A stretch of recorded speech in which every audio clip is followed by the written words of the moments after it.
Okay guys, so this is day 1 7410 course, and we have talked about the career move and what should be our plan. So the main thing here that I could just point out in a writing as well, the main thing here is that I'm just gonna go ahead. So understanding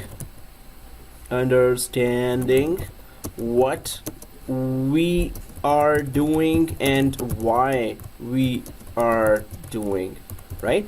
And then the second thing is do we have a good hardware? Now it's recording as well. So do we have a good hardware? And that's a big question mark. This is going to change your speed to be available in the market sooner than later, right? And practice is going to give you a very good command on whatever software you're installing and configuring. And the third thing is how soon we can do these important certifications. Well, for certifications, so I will say, because it's recording now, so I will say these are sample questions there, exam sample questions. So for that site, sample questions, it's examcollection.com. It's just sample questions that gives you an idea about the exam, right? These are the things and what certifications you need to do. We have already discussed that. I'm going to send you the slide because I got your Gmails, so I'm just going to create that Google group, and once I add your Gmails to the Google group, I'm going to send you an email from the group. Did you receive that email? So you just reply to me, right? So if you receive, you can just reply. So this is one thing. Then the second thing here is this. We have one physical desktop, and inside this physical desktop we have a software called VMware Workstation. And VMware Workstation, inside VMware Workstation we can create all networks here. This is called Hypervisor.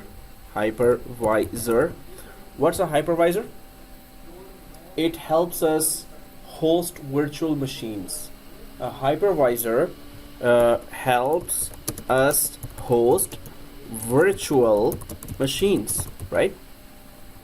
So we need virtual machines because we don't need to work on desktops. We're gonna work on virtual computers instead of physical computers, right? Because we can create 1, 2, 3, 4 within our computer, the whole network environment. Within the network environment we can create that. So it's gonna be easy for us. That's why we're using a hypervisor called VMware Workstation. Hypervisor will help us host virtual machines. We're going to create as many virtual machines as we want, as our RAM and processor allows us. So this is hypervisor. What is the type of the hypervisor? This is hypervisor 2. Hypervisor 2 gets installed on top of an operating system, right? Anyone tell me what's an operating system? Quick or slow, it's up to you. Yeah, it operates a system, right? Is that it? We just played with the word. Operating system operates a system. Okay, I get it. Yeah, like right. Windows, like other operating software for the hardware. Software for the hardware, or as you said, Windows, just like we are a driver, we are operating a car, so we are operating the car, right? DOS. And DOS and Windows. When you install on a hardware, physical desktop here, so of course that software through that software you can use the DVD, through that software you can use the RAM to start the applications on top of the RAM. And so the operating system is that Windows 7, Windows 8, Windows 10 or Linux machines that operate your hardware, right? So this is some of the basics I'm just going through, but we're going to be installing now an operating system that will handle our hardware, right? So now what is the plan here? Plan is that we're going to open VMware Workstation, and the icon is looking like this. So if you log into, oh, one more thing, guys. There are some students who came after, came a little late. So guys, your desktop username is 70-410 dash, you can log in now, 70-410-02 May 2017. This is your username. So click on your machines, and look for this username, and your password is workhard123. This is your password with a capital W, right? So look for 70-410-02 May. These machines are very good, so it's better to start working here, but your other environment should be in your at home, right? In your laptops or desktops, whichever you have. Even if you have desktops, just upgrading a desktop is better, easier. So at home you're gonna do that, and whatever I'm doing now exactly, there will be a video, and it will be by tonight it will be up there. You can just log into that video. After that, you can just create the whole environment yourself. If you need any help, I sent you my number. I put that number there as well. So text me or WhatsApp me that, okay, I'm creating my home lab. Where are the software? So I'm just gonna, in the Google group, I'm gonna send you the downloadable software for Windows 2012 VMware Workstation for 30 days. But we know, okay. Resuming. Okay, so that's one thing. You logged in? No. You're logging in? It's not working at all? No, it works. It just does hiccup one day, Okay, so, oh, you're both pressing the button again and again? No. Okay. So, VMware Workstation. So, guys, is it starting now? Yeah. So 7410, I think this computer is okay. It's just that whenever it's not okay, you're gonna have to change it. If you can change now, it's better. But otherwise, so this is the icon for VMware Workstation. Inside this VMware Workstation, we're gonna do all the courses, right? Whatever courses we're doing, it is inside this VMware Workstation. This will give us the virtual environment where we can create virtual machines, virtual servers, right? So if you see this icon, VMware Workstation, this one here, orange and blue. So right click and open, or double click, right? So now I need to confirm who has it open, and so everyone opened? Yeah, okay. Everyone opened? Right? Okay. Yes. And Ashik, open? Yeah, we leave the VMware Workstation on. yeah. Yep. We No, will do skip that. test. Yes, Yeah, remind skip me test. later. If it's asking for software update, skip. So you're logging in now? Yeah. Oh, cool. So you got the username and password? Oh, without. Oh, that is something else, yeah. So let me just check that. No, so this is somebody else's. So I'm just gonna sign out from here. Oh, what's that? Student access, right? This is not your account. So you can go for, I'm just gonna sign out from here.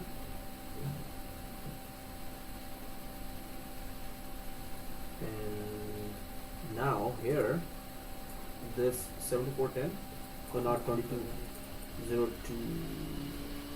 Okay. You know what? No, it's not. It's today's date, which is 02 May. You know, I did not create an account here because this machine doesn't work. But is it possible? All other machines have this account, but this machine, because I'm sure that after half an hour you have to leave this machine. Oh yeah, or you want this? Or those are also working. Or okay. Yeah. Okay. So this machine.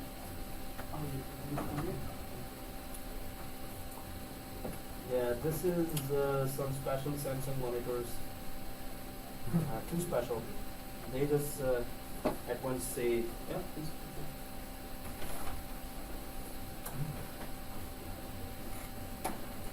Oh.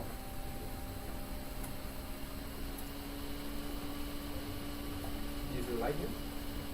Okay, yeah, it's Did you turn on the computer? Okay. So it's on now, right? Yeah.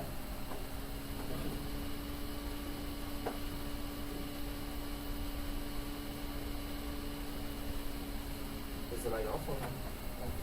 Oh, okay. Is it on now?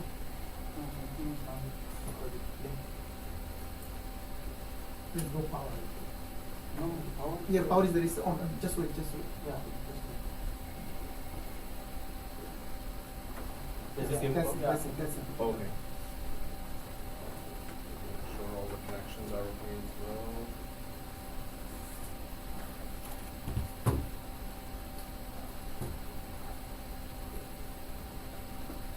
Alright, or on alright. Okay. Oops.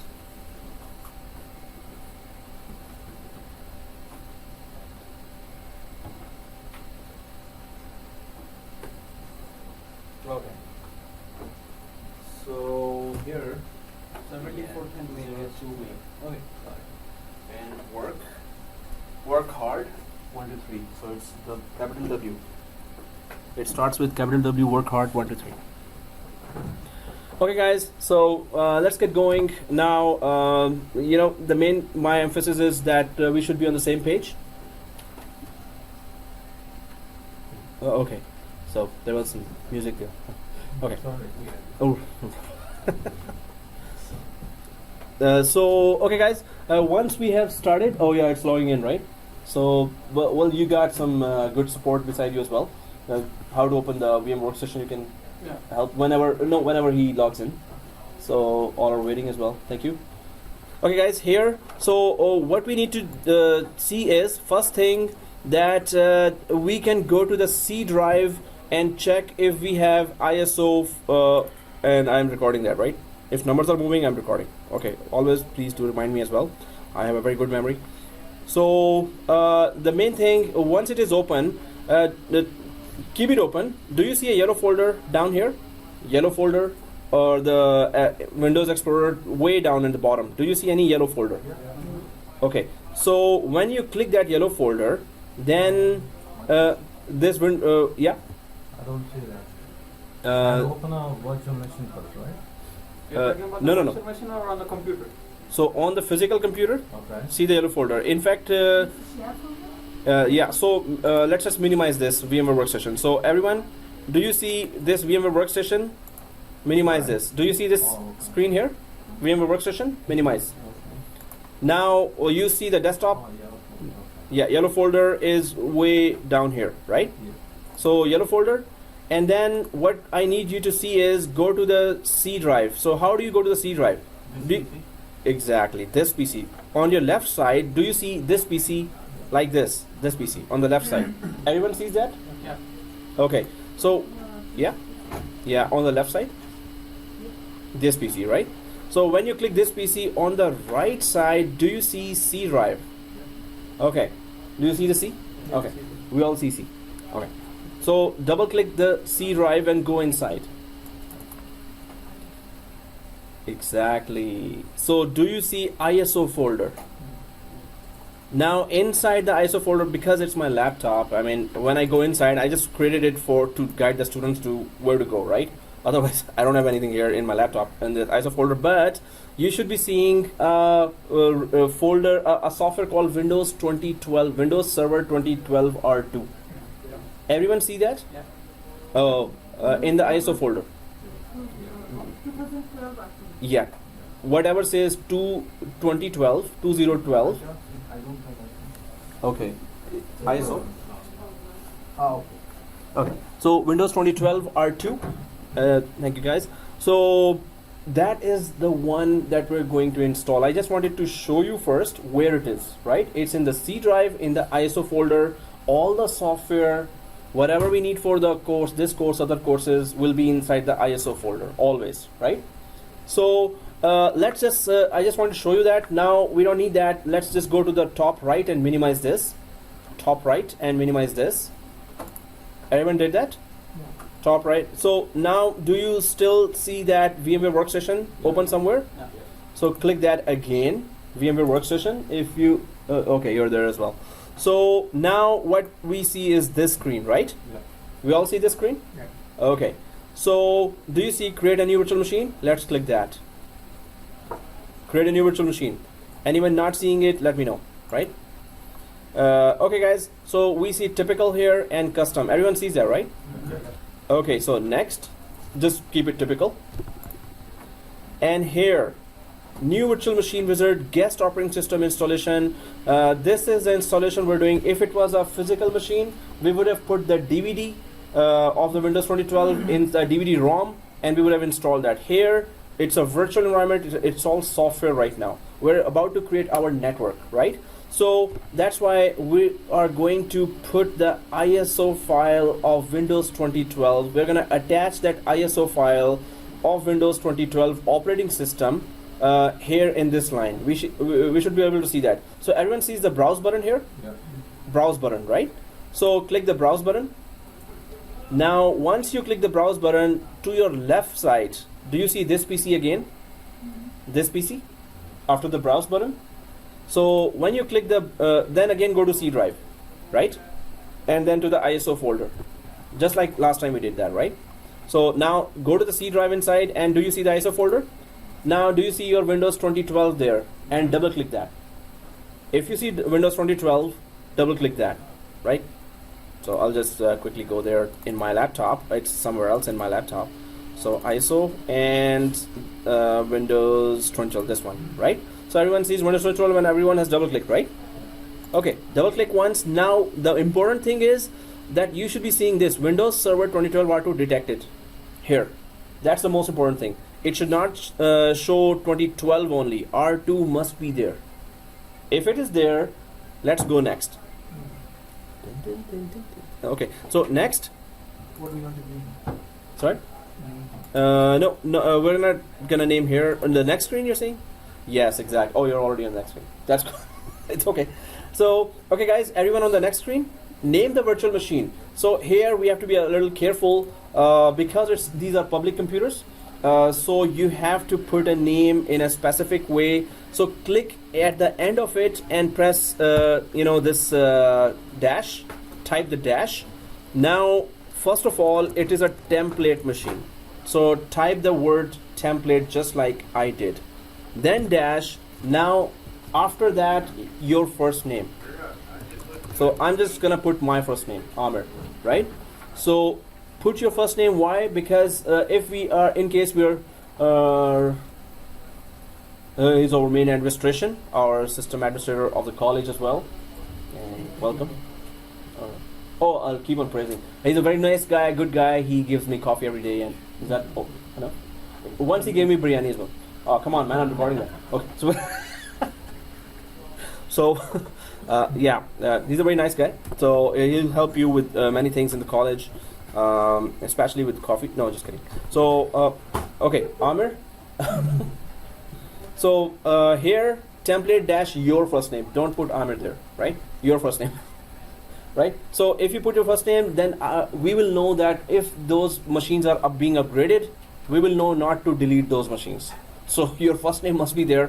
And okay, the name keep on going. It's 7410. So this is a 7410 machine. If you're going for the next course, that will be 7411 machines. So I will be deleting then 7410 machines, older. So if you put all these naming conventions here, and guys, the most important thing, do not touch the below window at all. Do not touch it. This is the guarantee that no other student will be able to access your machine that you're creating from this account, unless they know the password of this account. And don't give the password, although it's the same for every machine, but don't give it outside students, right? Other students come here for practice and then say, oh, which account do I log in? Okay, oh, whose machine is this? Amir machine. Okay, delete. No, it's not delete, or they will just mess it up, right? So this, if you don't change this path, none of the other students logging in from another account can access this machine now, right? So it will be protected. So access will be denied to other students. So this is done. Click next. Do you mind if I put the month on that? Month? Yeah, sure.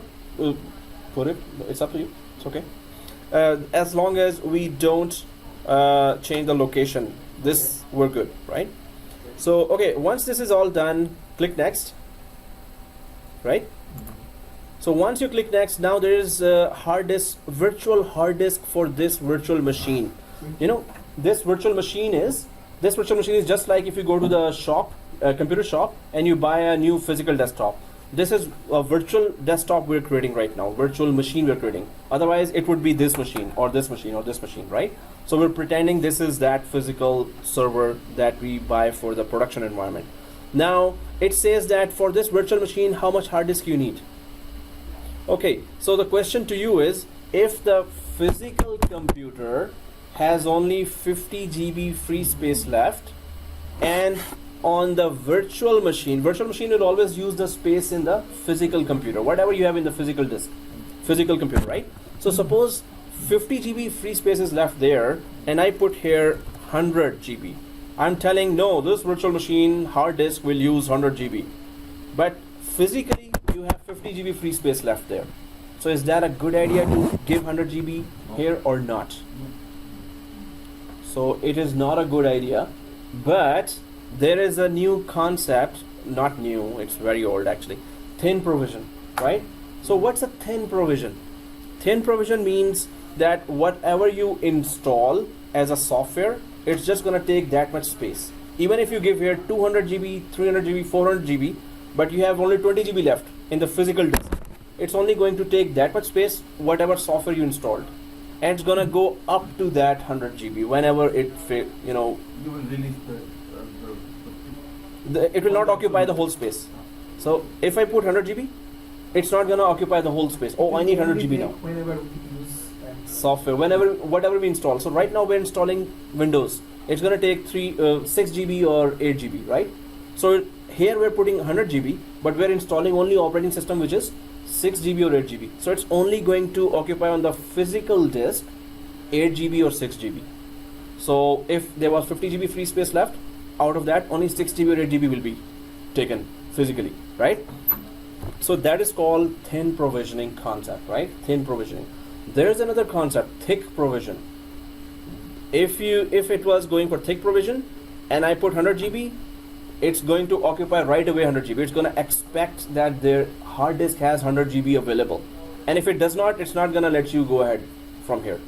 It's going to say there's not enough space, so I cannot go ahead. Because this software automatically provides in the background thin provisioning, we can give any size here right now. If it was thick provision, right now it will give us error that no, you don't have enough space. Why are you giving 100 GB to the virtual machine, right? And this is one virtual machine. We're going to create 2 more. So there is no concept of thick provision. So this software at this stage automatically only gives thin provision. So no concept of thick. Yeah, for this stage, no. Okay. But thick provision is used in other areas. In VMware class, we're gonna really understand that firsthand. on cluster, we have to do that. Exactly. For good performance, thick provision is used. For saving space, we use thin provision, right? This concept will come again and again because we're diving into virtualization right away. So this is good to understand all the concepts, right? From one by one. So this is thin provision automatically configured here. That's why we can give any amount of size. But let's just stick to 100 GB right now, right? This is a virtual disk of a virtual machine, right? That we're giving the size. So on a physical disk, it's not going to take 100 GB. It's only going to take what the Windows operating system we're about to install now. So here, then the second thing is store virtual disk as a single file or split virtual disk into multiple files. What does that mean? Okay. So store virtual disk as a single file. So this is for portability. Suppose 6 days have passed and you have done a lot of labs here. Then you hear the good news. Oh, I got my laptop back. Oh, not back. I just bought the laptop and it's a really high-end laptop, gamer laptop. So now you say that whatever work I've done till 6 days, I want to copy this virtual machine, and I suppose I've done a lot of work on this virtual machine. So I want to copy this on my USB stick, and then I'm going to take it home, and I will put that USB stick attached to the laptop and copy that virtual machine from that stick to your new laptop now, right? So if you want to copy the whole virtual machine as a single file, you can select that. If you want this virtual machine split into 4 GB, 4 GB, 4 GB, 4 GB files, you can do that. Now the benefit of this is, if you split virtual disk into multiple files, the benefit is, suppose you don't use USB stick, you want to copy it over the network. So over the network, if you're copying, The files are small. yes, so over the network if you're copying, and if it is a single file, suppose the virtual machine is 80 gigabyte big, very big file. Over the network, when you start copying a very big file, sometimes it does not succeed copying. It gives an error, network is busy, or data is dropped, and network bottleneck happened.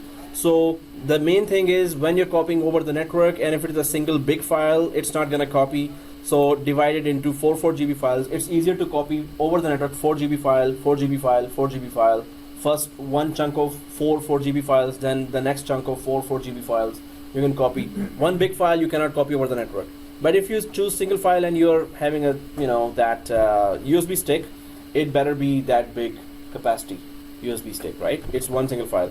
In USB stick also you can put 4 GB, 4 GB, 4 GB first, copy that, and then come back here if the USB stick is smaller size, right? So the main thing here is, it's the portability of the virtual machine that you're about to create. You can copy it anywhere you want. It's a software still, right? You can take it anywhere. So you're working here, and then you can copy it here and put it back in your home computer as well, if you have a desktop there already, right? So it's the main thing is, do we understand what it does? Now it's your option. What you want to do, it's okay if you understand what it does, right? What is the purpose? And then there's a best practice. We need to understand, what does the vendor tell us to do? What does vendor recommend, right? So we can go for single file or split virtual disk as well. So let's just keep it split virtual disk files here, but you understand the concept. If any time you have to migrate or take this virtual machine home or to other computer, then if it's a very big file, it will be a problem for you, right? So it's up to you whether you still want to select this one or this one. It's just portability, copying across different physical servers. So I'm just going for this second one, split virtual disk, but the main thing is, did we understand what is this page doing, right? If we understand the options, we're good, right? So it's not about next finish, it's about understanding first. Second thing is, we should know what is next finish, how to do it. But that's secondary, that's not primary. Primary is why we're doing what we're doing, right? So next. And now don't click finish. Okay, one request is, don't go ahead of me. That's a request. And some of you, suppose this looks like, oh, it's very easy, I'm sure he's gonna click this one, I'm sure he's gonna click this next one. Next says, you're way ahead of me. And anytime I could customize, I could just go other way, and you will be like, oh, what? Okay, can I go back? No, there's no previous, it's only finished. Okay, you've missed the whole lab now, right? So you have to restart the whole process while we're doing. So I'm not going to be waiting for you, right? Oh, because you went ahead of me, now I should wait. You cannot stop the whole class, right? Also, second thing, these labs will become complicated later, right? Suppose you're getting an error in your machine, specifically in your machine, that takes more than 5 minutes of troubleshooting. So you have to sit back and enjoy the show, right? You cannot join us then. You cannot stop the class if it's 5 minutes or more. I can give you some time here to troubleshoot, so you could just do it with us. But since we have recording of the video, and you can repeat that after the class as well, right? But if we start doing each computer, oh, my machine is not doing this or not doing that, while all others are okay. So you have to be prepared in your mind that, okay, I'm gonna just sit back and enjoy the show. Please carry on the class, because it is being recorded anyway, right? So I'm not gonna miss anything. I can just repeat that later. So yeah. Mm-hmm. So I didn't work on this, so split virtual disk. Yeah, it's this one. Yeah, split. And this is 100 GB. Yeah. You selected 100, but you select 60. Okay, it's up to you, but it's better to go for 100. Oh. No, you can go back. Oh. Click back. So here, 100 GB. Guys, again, when I was saying that it's your decision to select, better go with what I'm doing, right? So, but the main thing, did you understand?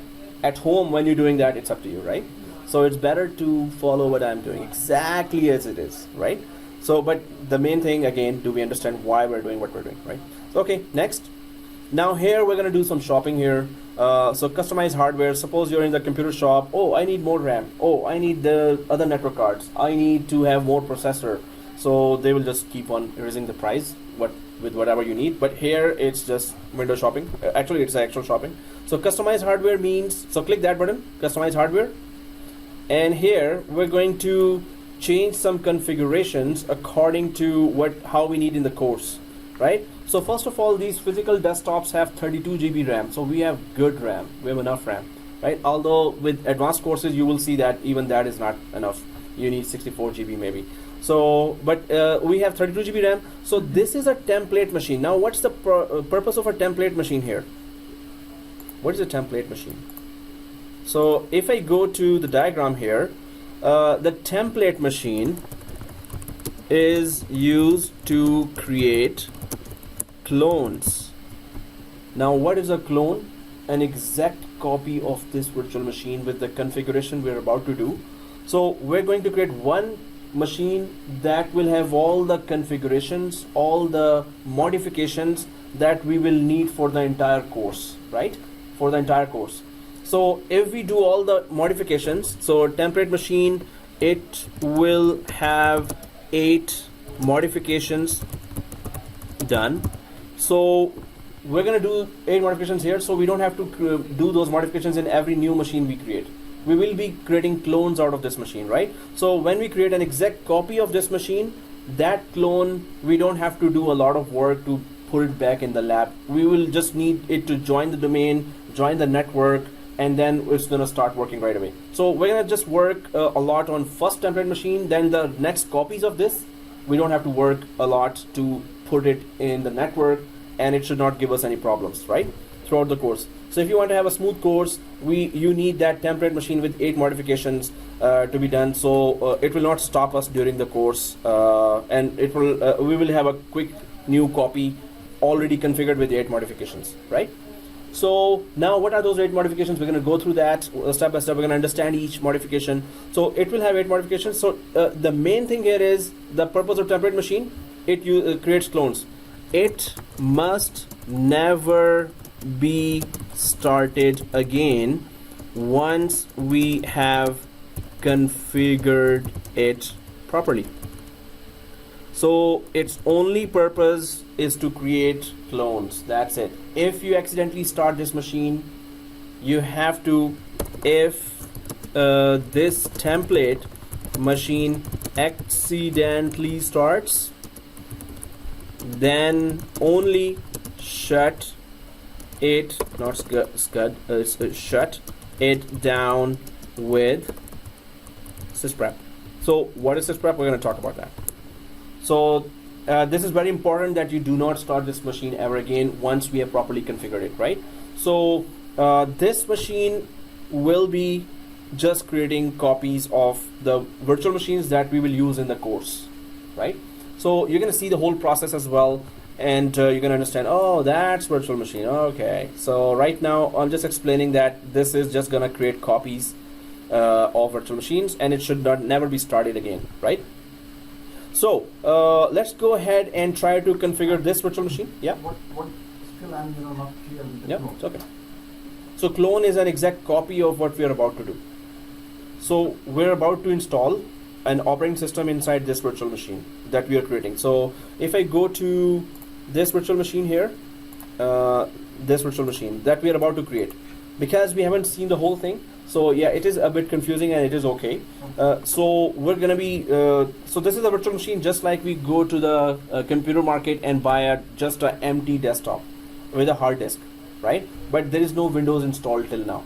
So we're still at a stage where the Windows is not there inside. So once we install the Windows, then we make some configurations inside. You will know what configurations. After that, we're gonna shut it down permanently. Windows is there, but we're gonna shut it down. But only we're gonna create a copy, exact copy of that. One copy, second copy. Now we have 2 more desktops, which is already configured with what we have done here. So we're gonna start those 2 machines. Both of them will have working Windows. We don't have to install 3 times now. We just install 1 time and make 2 copies of that, right? So it will be clone or exact copy, working copy of virtual machines. You can create 10,000 copies This means 10,000 times you did not have to install Windows. It's just an image or a copy of that. Like in Photoshop, we have clone. It's the same idea. Exactly. Exactly. You're right about that. You said not to restart, right? Now to start the template, yeah. Yeah. Not. But what yeah. happened in case power went off and came back on and Yeah. then it's restarted? No, not restart. It's not start at all. So we will be permanently shutting it down. Oh, okay. So permanent shutdown, Okay. right? But since this is the start, I'm going to take it slow and we're going to try to understand. Please ask me questions wherever it's a little vague. We're going to be doing it to understand that as well, right? So if you suppose I'm teaching you swimming and you're asking, hey, how does it feel like to be in the water? I'm going to just throw you in the not deep water, and that's how it feels like. Now you know? Yes, sir, I know. So here we're inside, we're going to do it to understand, and that's always the best way to understand. When you see something, wow, oh, that's what I meant, right? So that's good. Okay, guys, so here it says how much memory you want to give to this virtual machine and the future clones of this virtual machine. Whatever we give here, all the copies will have that configuration, right? So we have 32 GB maximum. So you can see now good hardware means we can do a lot more, right? So here we can give it 4 GB. 2 GB is slower, 4 GB is faster, a bit faster than 2 GB, right? So if we give 4 GB, I just went here, I clicked the 2 GB here, then I went for this scale here. Everyone can see that? Oh, I'm in front of it. Okay. Okay, I'm still in front of it. Oh, now it's okay, right? Yeah. So it's 2 GB to 4 GB. Able to see that? Do that? Okay. So 4 GB. So this means that in the shop, if we were buying a desktop, we just asked that guy, hey, can you put it 4 GB in my desktop that you're about to build? So we're building a virtual desktop here, right? Virtual machine. So we're increasing the RAM. Oh, I want all my copies of this machine to have 4 GB. So what I build here, the copies will have that, right? So 2 GB is the RAM, 4 GB is the RAM. And what is RAM used for? What is the purpose of a RAM anyway? Running the software program. Exactly. So the software program runs on the RAM, right? If that RAM is smaller, the software program will take time to start and then run. If it is good, 32 GB, it's going to start right away and work and very fast. It will be very fast, right? So then the processor is there. We have quad-core processors here. So we can go for, instead of one processor, we can go for 2 processors here, right?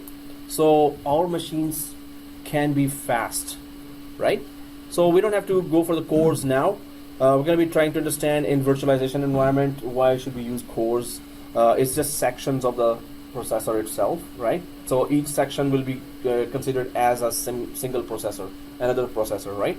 So here processors we are putting 2. Everyone did that? So it's fast, right? So it's going to be faster. So then the third thing is the DVD. We already have the ISO of Windows 2012. When we say ISO, what's an ISO? It's the image of a program. Exactly.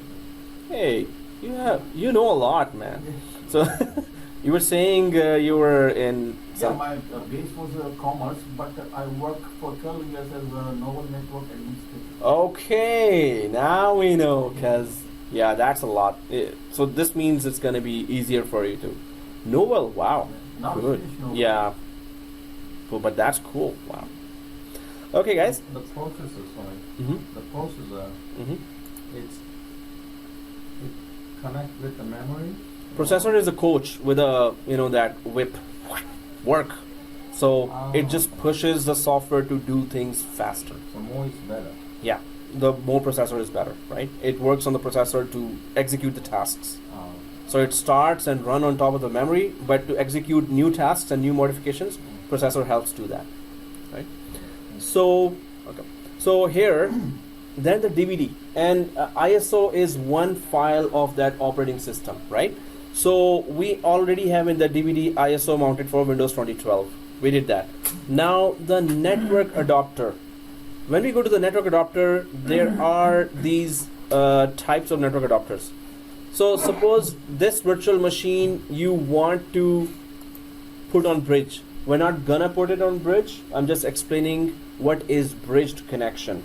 So if you want this virtual machine, it's a virtual machine, it's in my laptop, right? But I don't want anyone else to be able to communicate with my virtual machine. It's my private environment. So suppose if you put it on bridge, what will happen?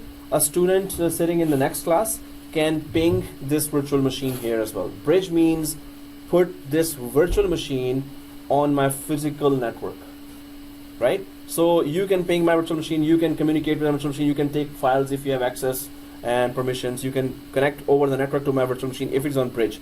But I don't want my virtual machine and your virtual machine should not be on the physical network here. Net plus physical network. Nobody should be able to do that. Sorry, we usually put this on bridge on physical on work. In the work environment, first of all, the hypervisor is different. This is the Hypervisor 2. So Hypervisor 1 does not have the, it has external connection. But definitely in production environment, yes, we put it on external. It is called their external, here it's called bridged. Okay. But definitely the purpose, as you said, it should be communicating with the physical environment. So we always put it on bridge if you use that in the production. Otherwise we use its granddaddy called ESXi server. So that's Hypervisor 1 that directly installs on top of the hardware. In VMware you're gonna learn that, right? In Hyper-V, which is part of this course as well, you're gonna learn that too. What is virtualization on big company, big level, right? You said you put this on Hypervisor 1? So this is Hypervisor 2. VMware Workstation is Hypervisor 2. What is a Hypervisor 2? VMware workstation. Yeah, VMware Workstation. So let me just explain that because this is also a very important term. So if we have two physical desktops here, 1 and 2 physical desktops here, right? So if we have one desktop here, physical i7 desktop or a server, and there's a second physical desktop here. So on first physical desktop we install operating system, Windows Server 2012 or Windows 7 or Windows 2008, Windows 8, Windows 10, and the second server we do not install any Windows, right? So on the first server, if we install on top of the Windows, that's what is going on. We have Windows 10 here in these physical desktops, and on top of that we have VMware Workstation on top of that, right? Now VMware Workstation is already installed, and we are installing on inside VMware Workstation a new virtual machine here inside. So this whole area is physical desktop, the physical machine here. Then inside operating system, Windows 10 in our case. Then on top of this VMware Workstation, which is the Hypervisor, which is the VMware Workstation is called Hypervisor 2. Hypervisor 2 is a client-side software. It is always installed on top of an operating system. In a production environment, we don't need that. Only for test environments, we need that, right? For test environments only, Hypervisor 2. So Hypervisor 2. Production, we only use Hypervisor 1. Exactly. Okay. So in production, we always use Hypervisor 1. Why? Because the main purpose of a hypervisor is to host virtual machines, exactly as you said. To host, main purpose, only purpose of hypervisor is to host virtual machines. There is no other purpose of hypervisor, right? So if you are in production environment, you really need speed, performance, right? Now here in this hypervisor, it is already installed on top of an operating system, right? So the RAM of operating system, the processor of operating system, and the hard disk of this physical server. So operating system will use for its own running, it will use some part of the RAM, it will use some part of the processor, it will use some part of the hard disk here. And then Hypervisor 2 also needs some part of the RAM and processor and hard disk. Then the virtual machine you install inside the hypervisor, it will need also some part of this physical RAM, some part of processor, and some part of hard disk. And it doesn't end here.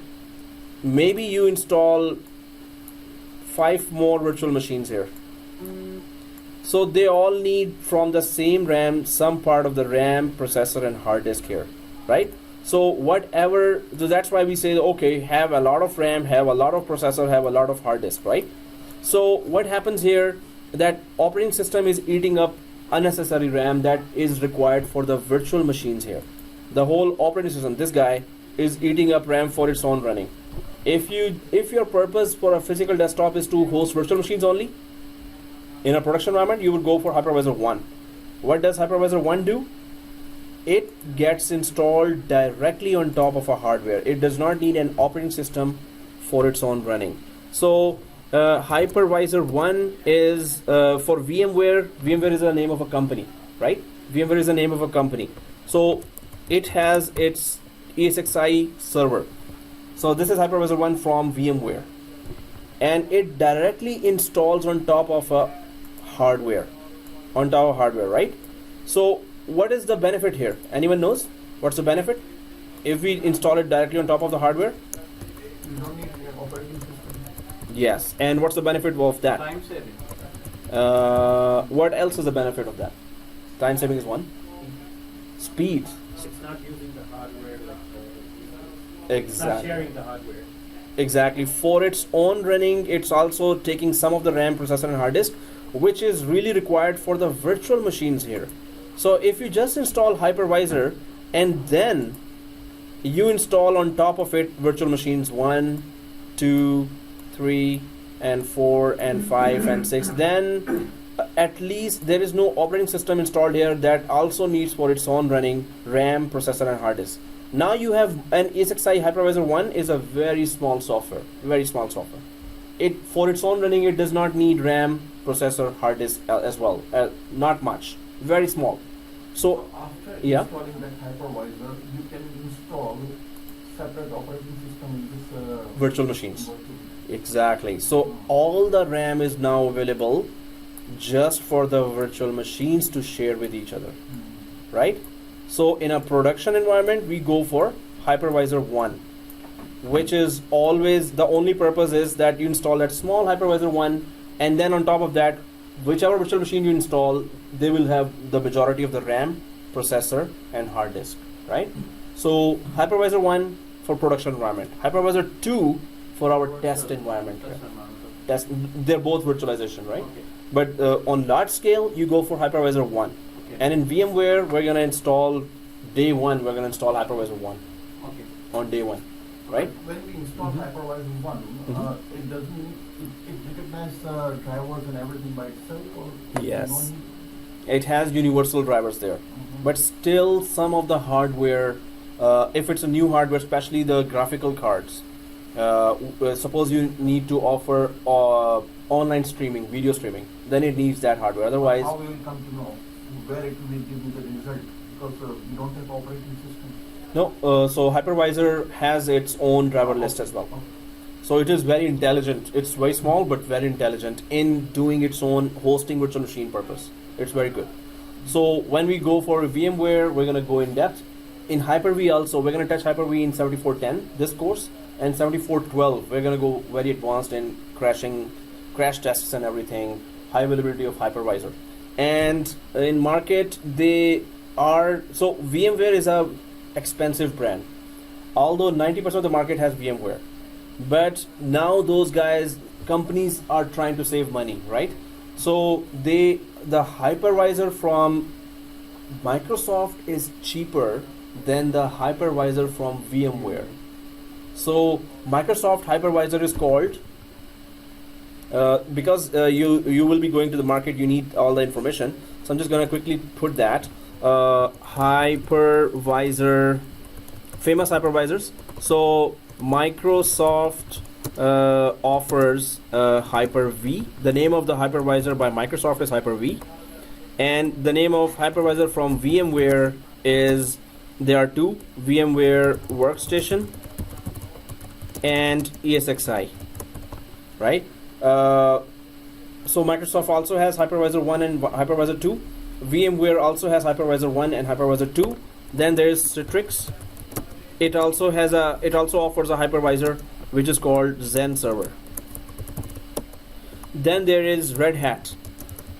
It also offers hypervisor, which is KVM. There is hypervisor from Oracle, but that's just hypervisor 2. And Oracle, hey, it's very famous. VirtualBox, yeah, VirtualBox. It's free actually. VMware hypervisor VMware Workstation is $300. What we're using right now here, $300, right? So VirtualBox here, Oracle. This is free. It works same like VMware Workstation, but VMware Workstation is much more smoother and much more reliable.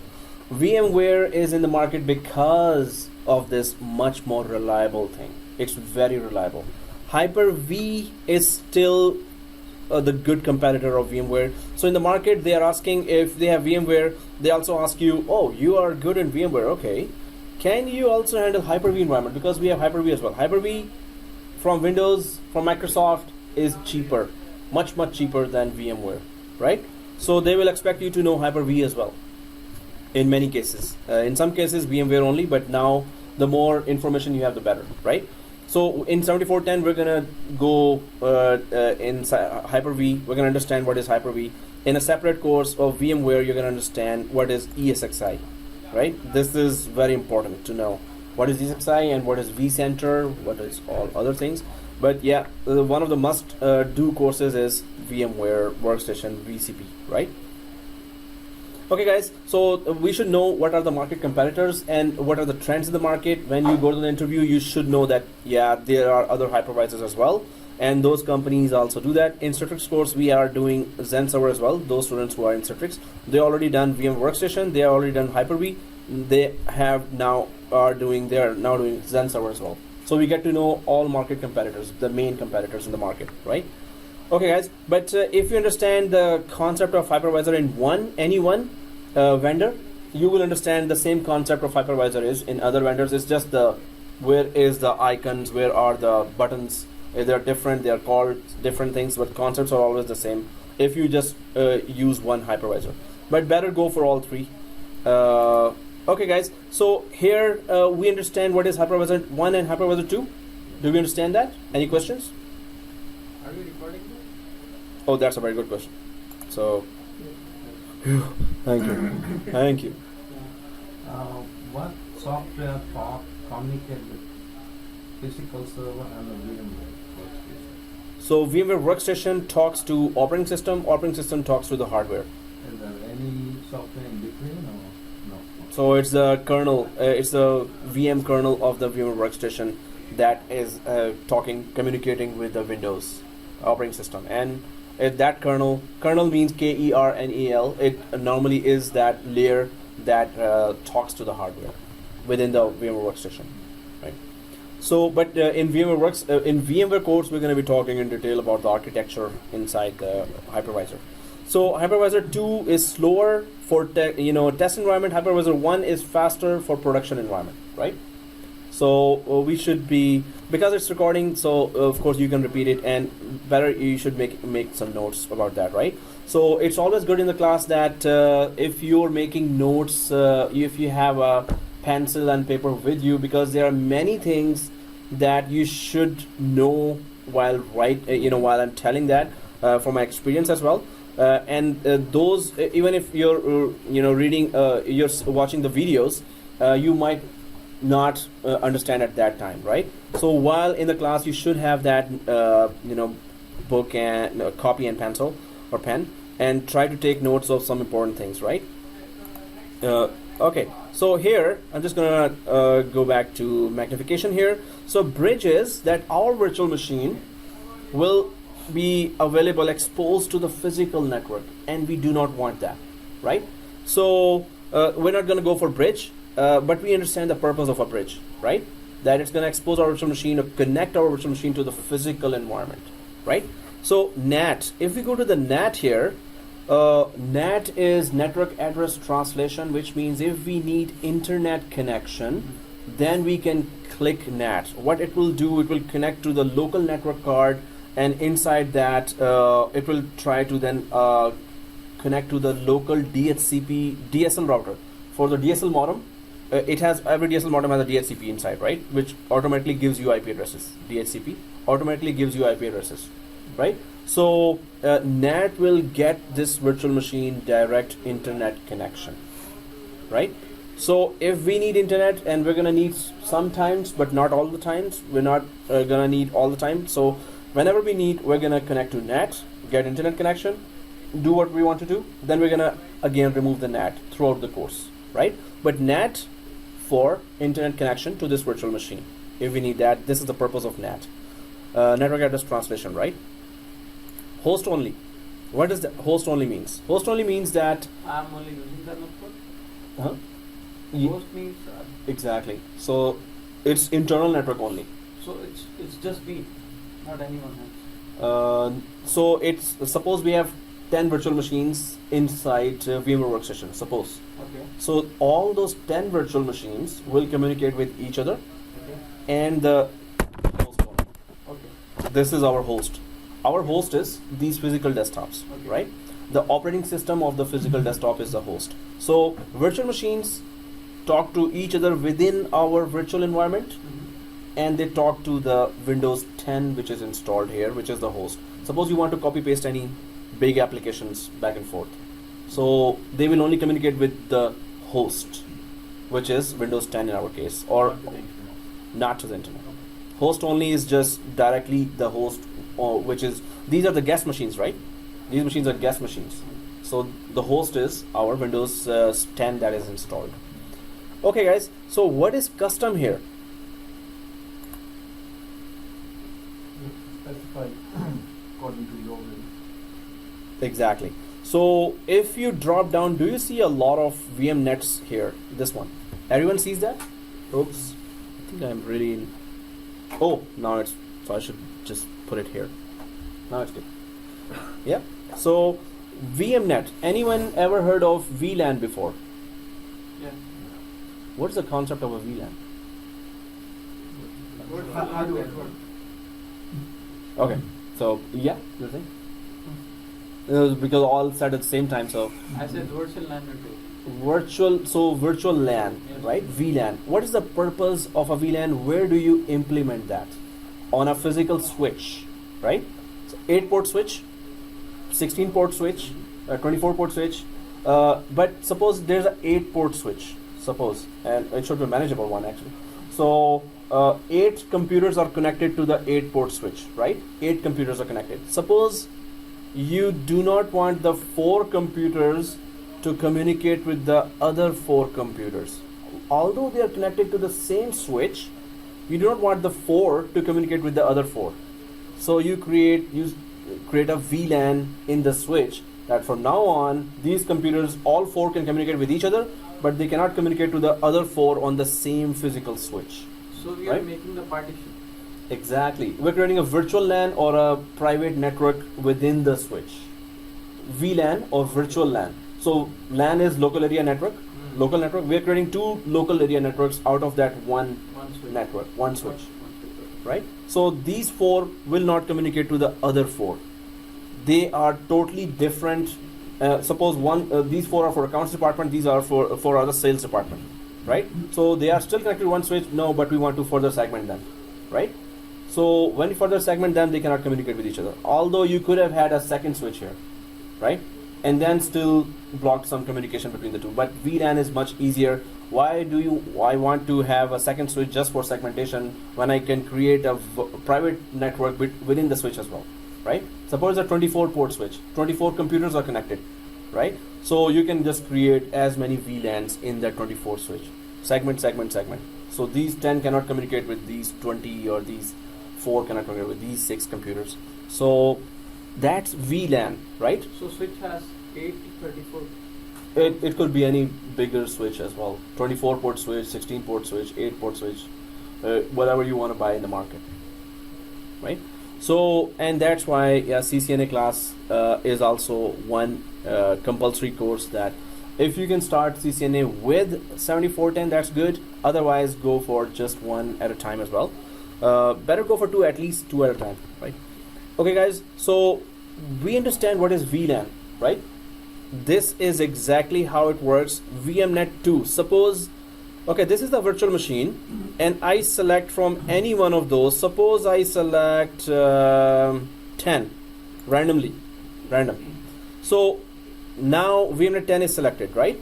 So this virtual machine is created, and then we create 2 copies of these virtual machines. Now both copies will have the same configuration as the template machine, right?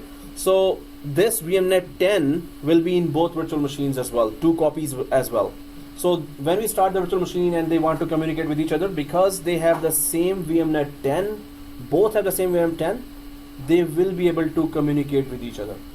Suppose one virtual machine is VMnet 10 and other is VMnet 11. They will not be able to communicate with each other now. So these all VMnets work like VLANs, right? So if I show you my environment here, if I start Citrix machines, then I start VMware machines here. I don't want, normally I give nearly same name and IP address, right? So suppose server 1 in VMware class and server 1 is the same name for Citrix class as well. So, but this is on VMnet 10 Citrix machines, and this is on VMnet 11 VMware machines. I can start them all both at the same time. They cannot communicate with each other. They cannot ping each other. They cannot detect each other, right? So 192.168.200.1 is the IP address on the first machine of VMware, and the same IP address is there on Citrix machine as well. But since there's VMnet difference, they cannot communicate with each other. If I put VMnet 10 here in Citrix and then I put VMnet 10 here in VMware as well, now I have a big problem, right? So VMnets mean that it's a separate network. As soon as you change the VMnet 10 or in one machine VMnet 10, one machine VMnet 11, they cannot communicate. They have to be on the same VMnet Or it got overlap. to communicate with each other. But it's a type of group name, right? You are grouping the name. So why so many names? It's 2 is enough, no? For us, yes. No, for here. Why they have given so many name grouping? Yeah, because I can show you this and yeah, 2 are enough. You're right. 2 are enough. But see, if I have so many other types of labs and I'm working simultaneously on 6 or 7 labs, Okay, fine. so yeah, that's why they have created possibilities that maybe this many labs we are starting. So this many we can actually do on physical work. This many we can have in the virtual environment, VMware Workstation. Okay. Like 2 machines for VMnet 4 and 10 machines for VMnet 10, 11 and 20 machines in VMnet 16. If our memory and processor and hard disk supports to that level of virtual machines starting at the same time. Okay. Then, so one VMnet means one network, second VMnet means second network, third VMnet means, and they cannot communicate with each other, right? So VMnet is equal to VLAN. VLAN concept exactly same. This set of virtual machines cannot communicate with this set of virtual machines. VMnet is same, they can communicate. VMnet is different, they cannot communicate, right? So that's why we're going to be choosing. Now the main thing is, did we understand the concept, right? If we understand the concept, it's up to you. You can join any of those, but if we stay together as well, let's just go for VMnet 10 here. So this VMnet 10 we are giving to template machine, which means it's all copies we're going to create. Maybe we're going to create 3 or 4 copies, right? Yeah. It's supposed to be installed 2 virtual machines and both have a different VMnets. VMnet. But later on, we have decided that we want to communicate with Yes. people. So we can do it very easily. Yeah, easily. Right click the virtual machine and just change the VMnet. Okay. We can easily do that. Yeah. So anytime we want to change, yes, we can change that. Okay, guys. So here, if we understand the concept, VMnet 10. So once we give the VMnet 10 to the template machine, all copies of this machines, or we call it clones of the virtual machines, will also get the same VMnet 10. When we start them, of course, they're gonna communicate with each So we other. are basically creating 10 virtual networks. No, we're creating VMnet. This means if we select this, Yeah. this is just one virtual network. Oh, it's So one virtual machine, VMnet 10, second virtual machine, VMnet 10, third virtual machine, VMnet 10. okay. This So means like now that they can we can communicate. make 10, 10, 10, 100, right? Yeah. Okay. So VMnet 10 means I can just choose here VMnet. 1, 2, 2 3, as well. So that means 20, right? Hmm? No, this is just a group name. It's Oh, just it's just a group name. group Okay. name, yeah. So VMnet 2 or 20, they 19, they are both doing the exact same thing. Okay. They are letting us ping each other, only, right? So they're not multiplying any machine anyway. Okay. So if two machines have VMnet 2, they can communicate.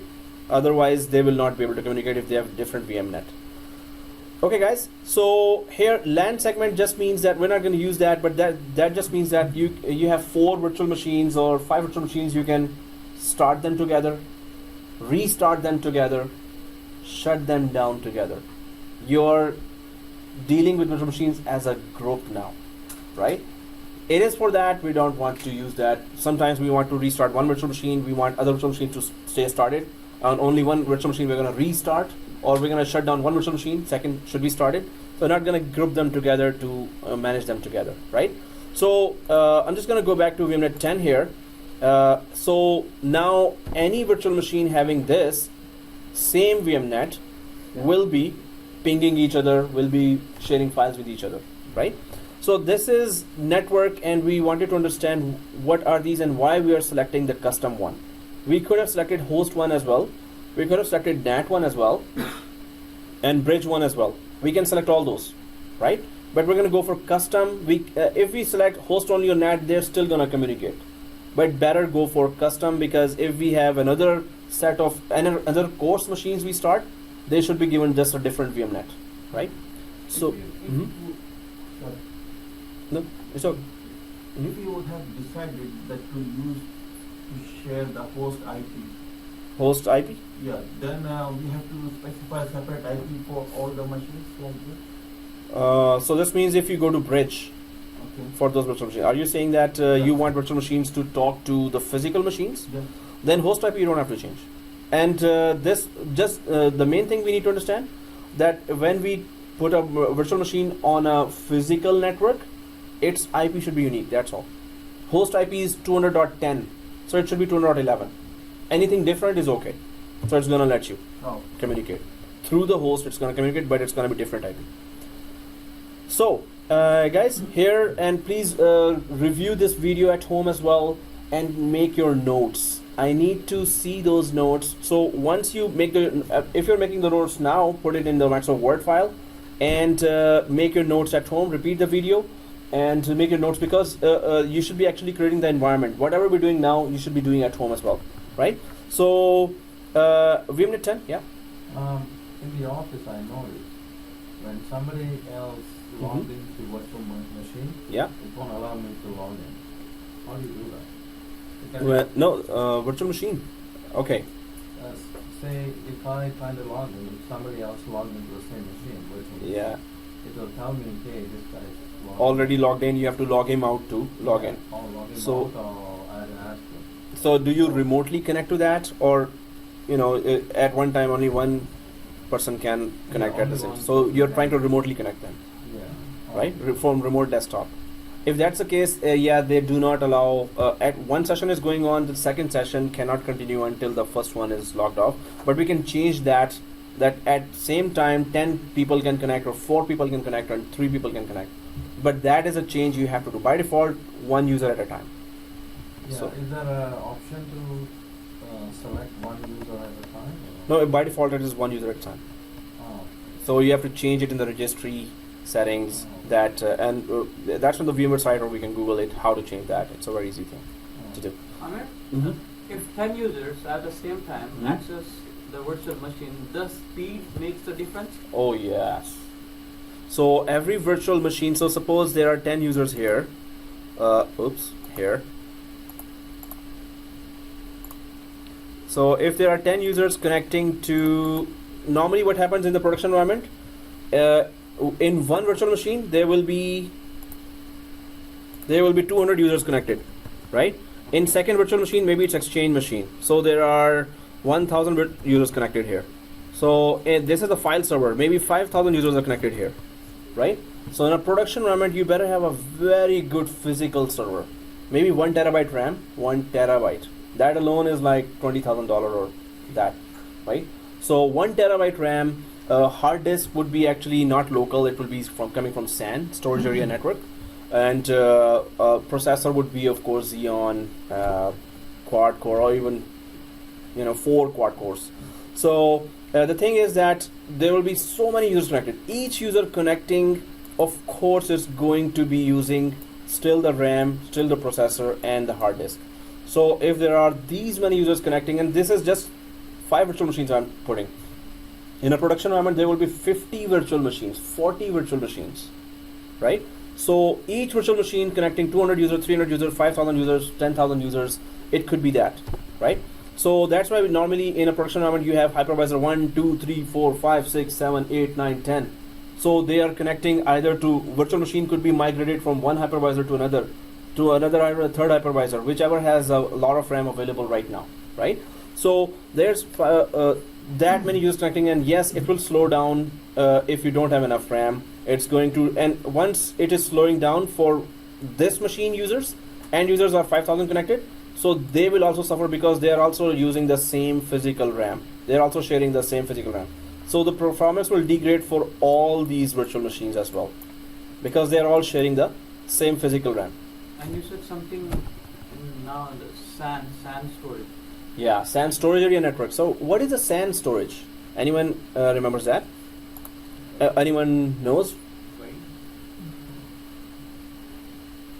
Let me show you. VMware diagrams. Okay. That's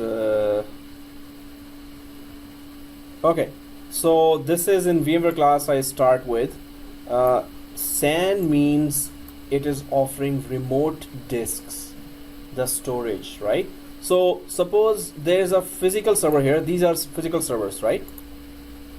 Physical server, we need 200 disks. Can you ever put in a physical server 200 disks? We cannot. Maybe 16 disks, 1 disk, 2nd disk, 3rd disk, 4th disk, you're putting it. 16, maybe extend to 24. That will be a big server like that, right? So instead of going for big like that and very long servers, you don't have that space in your data centers, right? Big racks are there, but you cannot have a lot of big servers, and it can go up to 24 hard disks, right? But if you need 200 hard disks, what do? Then you ask this SAN storage. These are towers with hard disk. It's a long line of hard disks here, which are called logical unit numbers or LUNs, right? So those logical unit numbers or remote disks are offered over the network to all the computers. So when I was in Scotiabank, there we had 86,000 users, right? So each exchange servers for emails, right? So we had 109 hard disks on each exchange server, and we had 20 exchange servers. So 109 hard disks, 109. So local hard disks were just 12. All were remote hard disks coming from SAN. And just to give you an idea, one hard disk we needed more for SAN. It was $18,000. One hard disk, that's it. Small, yeah, like this. 18,000. It's but SSD and very good speed for SAN, right? It could be $12,000, it could be $10,000, it could be $8,000, right? So the main thing is that these towers only offer remote hard disks, and that's why we call it SAN, or storage area network. It's a full network of just offering storage, hard disk. How many you need? 12, 10, 20. So it's going to just connect those hard disks. So when it connects remotely those hard disks, so suppose this physical server, right? This physical server. So when you log into this server, you will see all 100 hard disks in very long line, and it will look like as if those are locally available, but they are remotely. There's a word called mapped. They are mapped remotely. So when you are installing a software in the hard disk which is remotely available, actually that software is being saved here, right? But it is just over the network, it is connecting to this physical server. So that's called SAN, right? Storage area network. Okay, one more question. This SAN, there is somewhere it has to have some physical switches, right? And So- this thing, you're talking about cloud. Yeah. This SAN, can be locally available, and on the internet it can also be available. Physically should be there. It should Yeah, be there. so it is in your data center. Physically, it's there, right? Yeah. Physical, no, this tower is a physical tower. Oh, okay. This We have tower it is here. like $200,000, $300,000, These are not virtual. This is the $500,000. only question. Like it is not Yeah. How Yeah, many it's not- discs are available in one tower? Depends. One tower could be 200 discs, 50 discs, 100 discs. It come in all shapes and sizes. And since it's a question, guys, this is very And important what questions. software is running that SAN? That could be the storage software from EMC, NetApp. So if I just show you one EMC SAN storage. EMC is a big company that offers remote disks. Into square, right? Yeah. EMC is a company that bought by Dell as well. So you can see here lines and lines of just storage here, right? So these all have hard disk. So they're physically inside closets. Like I have some small company, Yeah. and I don't need to buy any physical stuff. I Yeah. just buy your stuff and pay you. Exactly. So this is the data center. So if I start a company and I need a lot of storage, I can just so they will say, oh, we offer storage in cloud. Cloud means over the internet I can connect to your servers and use your disks from there over the internet. I can do that, and I can have a locally available this back in the back room, Okay. one big storage room, and there I can just put all the racks one by one, and over the local area network I can just map my disks from these closets or these servers from here to there. So these are the rows and rows of you can see here. So disk 1, 2, 3, 4. One line has 12 or 13 disks or 15 disks, right? So they can be remotely connected over the network to our local servers, right? Local servers either from LAN, if we installed this whole tower inside our racks in the back room, Okay. or from cloud as well. Cloud. But it will depend on your internet speed then, right? You better have Rogers connection or Bell connection, good ones, right? So you're that Amazon Web Services. AWS. So this is the one. Yes, Amazon also offers. Do you know what is Dropbox on the internet? Do you know Box.com, Dropbox.com? They all offer storage, right? This means I can store. So I have $10 per month Dropbox connection here. So it is it gives me 1 terabyte space. I have saved all the folders here in my Dropbox. 1 terabyte space. $10 per month you have to give. And from here, I'm just gonna give you a lot of those slides and everything, right? So, but they have, just like this, long lines of SAN there, towers there, having all the hard disks, rows after rows after rows after, because there's a very big company, right? So all they offer is space. I can just click upload here, upload files, and the files get uploaded. That's what I see. In the background, these are towers with disks after disks after disks after thousands of disks are there. And they manage everything. $10 per month, I could be a millionth user. Million users are paying them $10 per month, or 10 by million. They don't manage, they only store. Yeah, that's it. They are storing. So, this is the front for them. End user sees this. Yeah, Background but the background is, if you're a storage administrator, you need to do that course, EMC course, NetApp course, or whichever storage or SAN technology they're using. There are different companies. HP has SAN as well, HP 3-part. So SAN is something you will be listening or you will be seeing in all job announcements. SAN, can you handle SAN? Can you handle EMC SAN, NetApp SAN, HP SAN, right? So these terminologies we need to talk about a lot, right? So, and the concepts have to be clear that these are remote disks or LUNs that are connected to your physical server, because we cannot put locally a lot of disks. It's not possible to put 100 disks, right? 200 disks, 300 disks, but it is possible to remotely connect them. Yeah. This thing has security, because most of the people are Again. reliable on cloud now. Uh-huh. So security breach. It is very secure. Oh yeah. Yeah. All large companies cannot afford to not have SAN. They have SAN. I mean, they cannot go without it. They need a lot of storage, right? Where do they get it? Servers cannot put local disks, so they need SAN, and it's very secure. Cloud is secure, and banks. Again, I was saying banks and military institutes are going there to cloud. So smaller companies, why not? If it is secure, then they will go. Otherwise, no way. Maybe that's the future. Recently, soon the computers that we buy, they're not going to have advanced. That is very strong possibility. Yes. Sorry. We will get rid of, there will be no local drives. We will be connecting to one big network. Oh yeah. Well, maybe the future. Virtual reality. So yeah, so this is it, guys. The new trends are, and SAN, we're gonna implement SAN, we're gonna understand SAN, we're gonna create our own SAN as well as a software SAN, right? Just to understand the concepts. How do we remotely connect? What are the steps to do the SAN? Microsoft offers its SAN as well. Every company has its own SAN, right? So VMware, no, VMware does not offer SAN. Yeah. One quick question. Mm-hmm. Say this SAN storage, right? Mm-hmm. Say for some reason natural disaster happened, Yeah. flood or whatever, fire or whatever. Yeah. So we lost all the data. There should be two SANs then.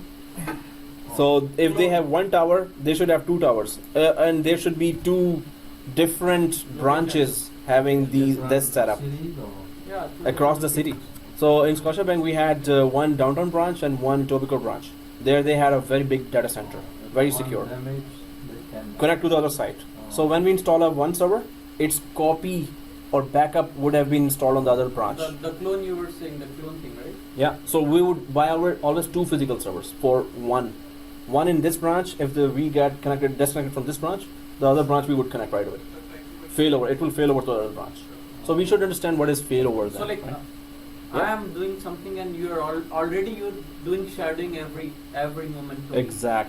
Exactly. Whatever you're doing in the active machine, Yes. it's being copied on the passive Yeah, machine. if I collapse, then you're gonna start boot up. Exactly. And that's what we need to know, how to set them up. How to set it up, right? That's 412, the job getter course, the main course, That's right? called cluster.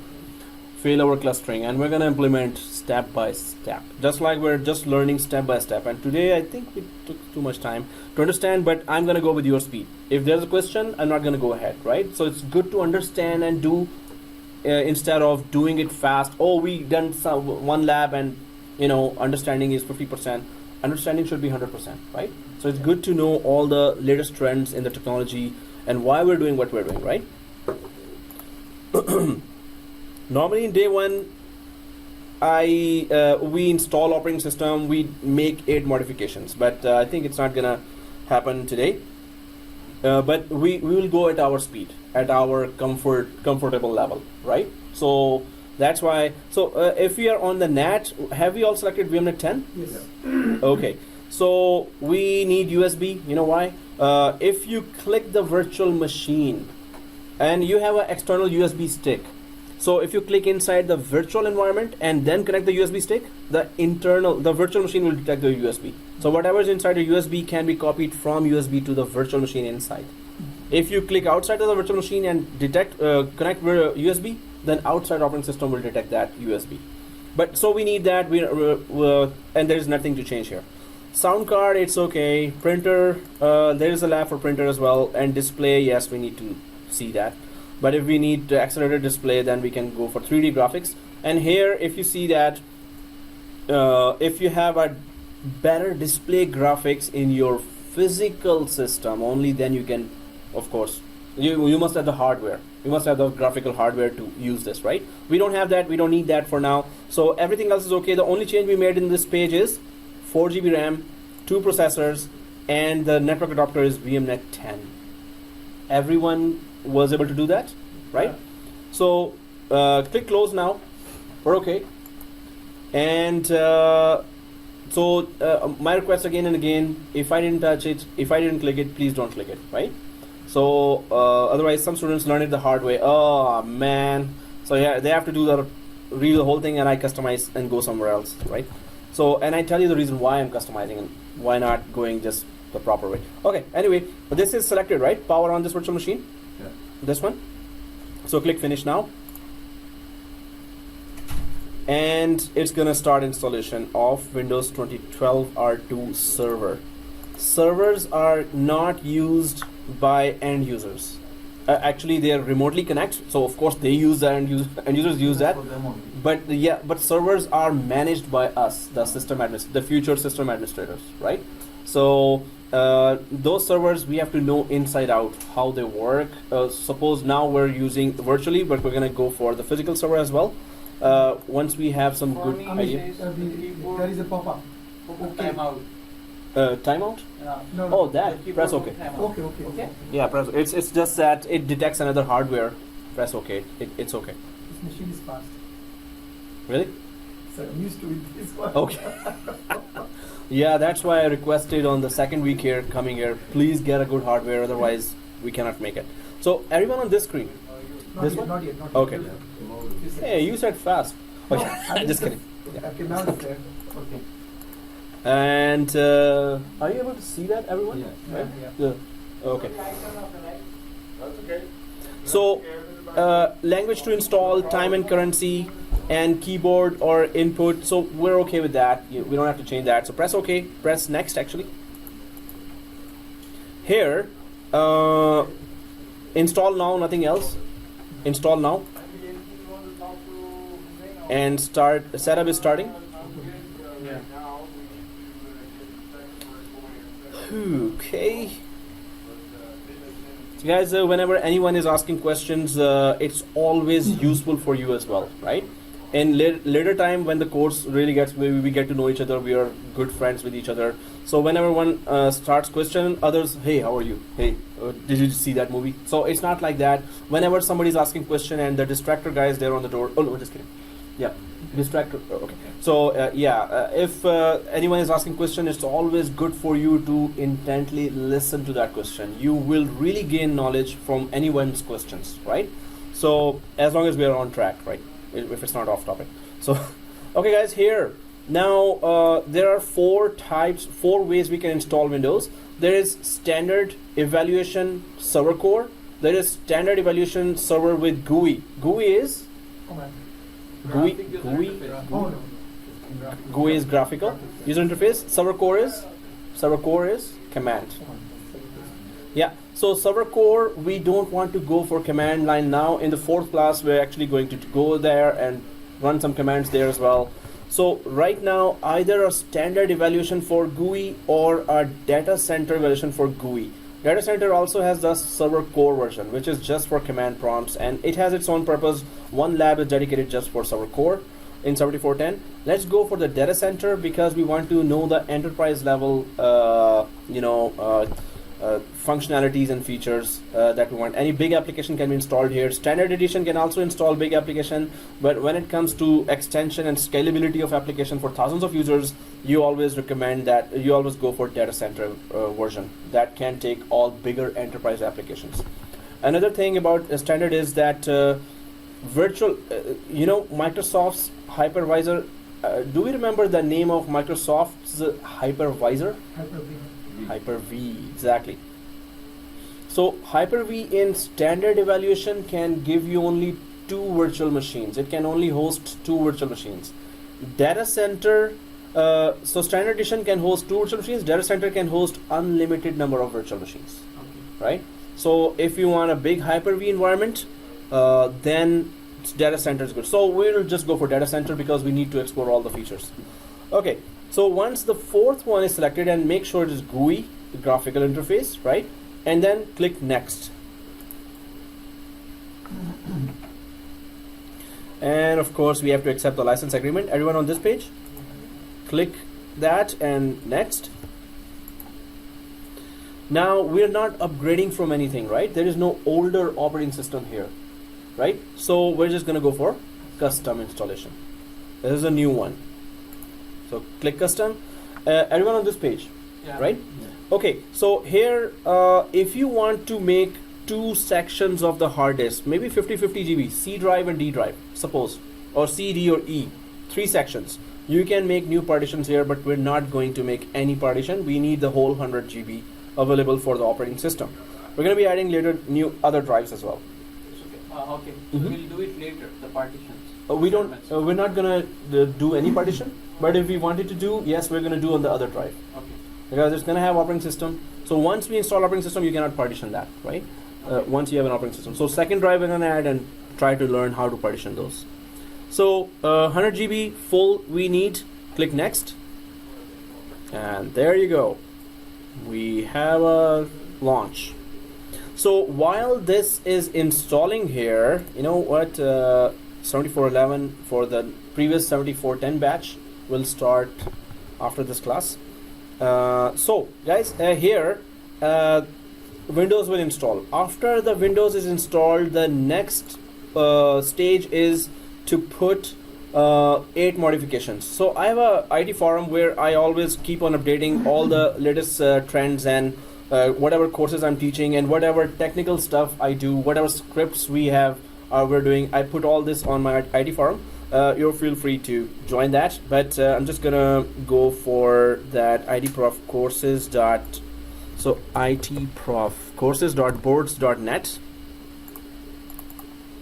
So it's this itprof courses.boards.net, and here because it's in the video as well now, itprof courses.boards.net. So all the courses that are going on in this college, Citrix, VMware, all the resources, helping resources to understand the topics, the YouTube videos, the best YouTube videos, everything is on this forum, itprofcourses.boards.net, just for your information. But we're gonna do 8 modifications for our today's template machine. So for that, we're going to be going way down to the forum. I'm just gonna go down here just to check it out. Some there's that, are you looking for a job? So latest IT jobs. Well, later IT jobs, I've shifted that to the Google group. So if you wanna be a part of that. So interview questions for system administrators. So it is interview questions, set of interview questions for Active Directory, Exchange, VMware, Citrix, all those questions I keep collecting here, right? And job hunting resources, there are many sites and recruiter sites that you should be going for. So, and then all the courses that I'm doing across the different colleges as well. So all information I just keep on collecting here for cloud and everything. So, but I'm just gonna go way down to how to create a template machine, right? So how to prepare your lab, that's the last one here, how to prepare your lab. That's what we're doing right now, because every time I have to do that, so there are some steps that I have to follow. So download latest 6 steps to create first template machine. Because we're creating the template machine here, so I'm just gonna click here, and now all the software that you need, what software you need here is also available. Windows 2008, 2012 you want to download, VMware Workstation you want to download, you have to just go to vmware.com site. You have to create an account there, free account. But what we have done till now is create virtual machine wizard, create first virtual machine, we just did that. We named it template machine, we gave the 100 GB hard disk, but we gave 4 GB RAM for our 32 GB. At home, suppose you're creating that and you have a 16 GB RAM, then stick to 2 GB RAM for this virtual machine. If you have a total physical RAM as 16 GB at home, don't give it 4 GB then, right? 2 GB RAM you should be giving, right? So here, and then we selected data center GUI. Then, okay, class password is this, small ABC, capital ABC, shift 123. This is the password we're always going to use as a class password, right? So it's small ABC, capital ABC, shift 123. Some students, by the end of the few courses with me, they are so used to small ABC, capital ABC, shift 123, they sometimes change their Hotmail and Yahoo passwords to small ABC, capital ABC, shift 123. And one student told me as well, and I told him, thank you for letting me hack your account. Thank you very much. Just telling me directly you put that one. Seriously, don't put that for your personal accounts. But we will get used to it. So wherever we're going to be putting password, just go for small ABC, capital ABC, and keep pressing shift. And when you put 1, 2, 3, so the special characters will come. Exclamation mark, @ and £, right? So now what changes we will make to our private lab here.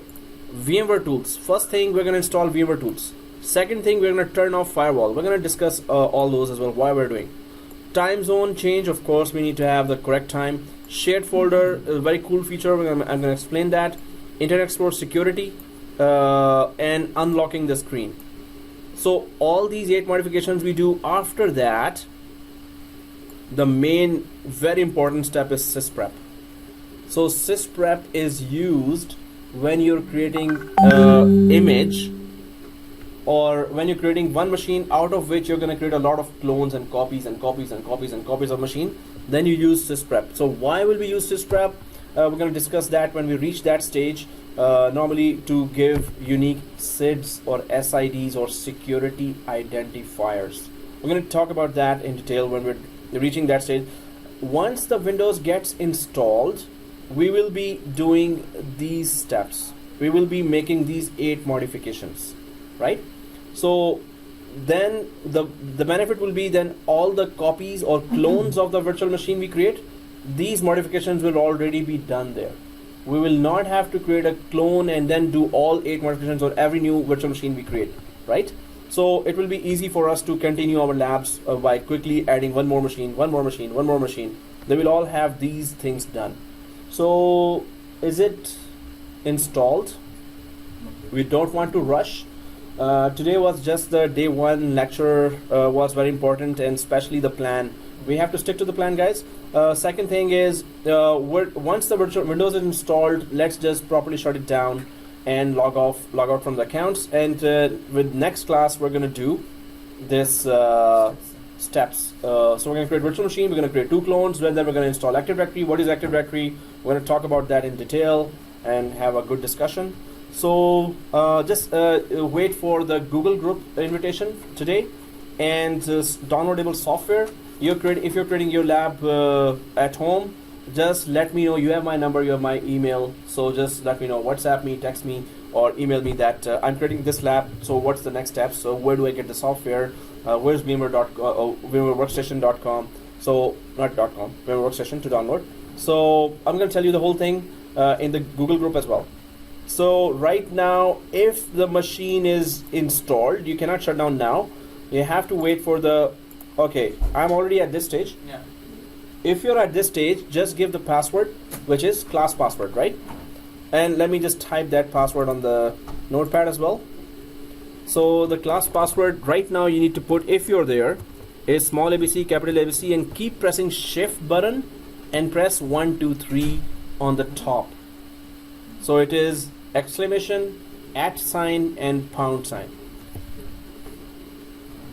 So I'm just gonna put that now here in the virtual machine, which is already on this stage. And everyone on this stage, or somebody's left?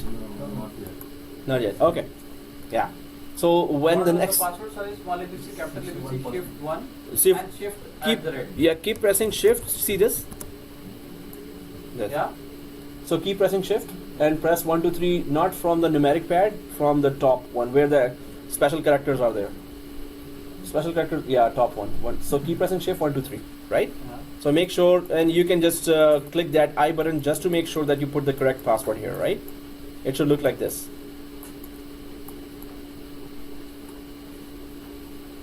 So small ABC, capital ABC, shift 1, 2, 3, right? And I'm just gonna put the second time, small ABC, capital ABC, shift 1, 2, 3. Those who are a little behind, just take a note of that, take a mental note or the notebook note, but that's the only thing we're doing, right? So once those passwords are done, so in next class we're gonna go slow, we're gonna try to understand each and every step better, not rush, and I'm gonna be quizzing you with what we have talked today. As take it as a test, but it's good for you to refresh your mind, have those concepts really hardened in your mind. You should be very good in these concepts, right? And next concepts of Active Directory, of course, those are even more important. In the interview, they will be really drilling you down. So we're gonna drill ourselves down here to be drilled there, right? Then we'll be confidently welcoming all the questions, in-depth questions, right? So here, once you put the password, the only option is click finish. After you put the password, click finish. And if you're on this stage, that's it, guys. What's the proper way to shut down the virtual machine? So once you put the password and click finish, do you see this on the top? If you right click on the top here, like this, right click on the top like this, do you see power? And do you see shut down guest? So this is proper way. Do not click power off, go for shutdown guest. So again, on top of the machine, the white area, everyone sees that? Yeah. White area. So right click that, click power, and shut down guest. Everyone sees that? Yeah. So if you have put the password, that's it. And if you click finish, click that, shut down your machine, and sign out from your accounts. And you know, you'll be mixing up with other guys here, so yeah, you're not supposed to give your password for them to practice. They have their own course passwords already. Shut down guest, right? Yeah, so shut down guest like this, right? Everyone sees that? Yeah. Yes, we're sure. Right. So, all right. Hey, you're early. Wow, that's Yeah. good, man. So shut down guest, and that's it. Oh, it's not done. Okay, that's supposed to be very fast. It's still working, right? It's not done. No, it's going down. Okay, let's shut it down. So only your machine is there, right? No, that's what I'm trying to say. All are done. Yeah. Okay. Can I steal your time for 30 seconds? I hate to interrupt, but I need to ask you a question. No, we charge us 3 minutes. Yeah, We charge. we'll charge. See, new ones are smart. So Very smart.